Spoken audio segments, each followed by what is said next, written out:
आपले आदर्श मुंबई फाउंडेशन व international human rights सेवा संघ यांच्या 12व्या वर्धापन दिनानिमित्त विक्रोळ येथील आनंदीबाई म्हात्रे सभागृहात झालेल्या कार्यक्रमात एक्सेलन्स स्टार पुरस्काराचे वितरण करण्यात आले। सामाजिक, साहित्य, शिक्षण, वैद्यकीय, उद्योग, कला, क्रीडा, पत्रकारिता क्षेत्रात उल्लेखनीय कार्य करणाऱ्या आदर्शकांचा गौरव करण्यात आला। यावेळी प्रमुख पाहुणे म्हणून ज्येष्ठ पत्रकार सुकृत खांडेकर, समुपदेशक आरती बनसोडे, उपेंद्र सावंत, ॲडव्होकेट प्रवीण गवळी आदी मान्यवर उपस्थित होते। यावेळी दैनिक प्रहारचे संपादक डॉक्टर सुकृत खांडेकर यांना पत्रकारितेतील प्रदीर्घ सेवेबद्दल जीवन गौरव पुरस्काराने विशेष सन्मानित करण्यात आले। कार्यक्रमात प्रमुख पाहुणे म्हणून डॉक्टर सुकृत खांडेकर यांनी प्रिंट मीडिया व डिजिटल मीडियाचे महत्त्व सांगून सध्या राजकीय परिस्थितीवर परखड मत व्यक्त करून आदर्श मुंबई फाउंडेशनच्या संपूर्ण टीमचे कौतुक केले। तर समुपदेशिका आरती बनसोडे यांनी महिला सक्षम होण्याचा मंत्र देऊन यशस्वी जीवनाचे नियम अधोरेखित केले। अध्यक्ष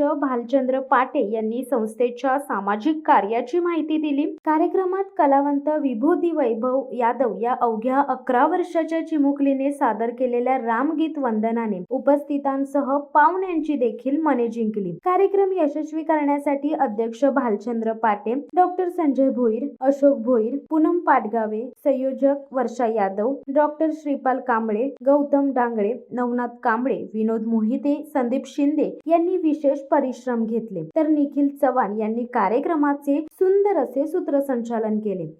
शिवसत्ता टाइम्ससाठी पूनम पाटगावे, मुंबई। दे धडक बेधडक वृत्त देणाऱ्या आपल्या शिवसत्ता टाइम्स न्यूज चॅनलला लाल बटन दाबून सबस्क्राईब करा आणि बेल आयकॉनला क्लिक करायला विसरू नका।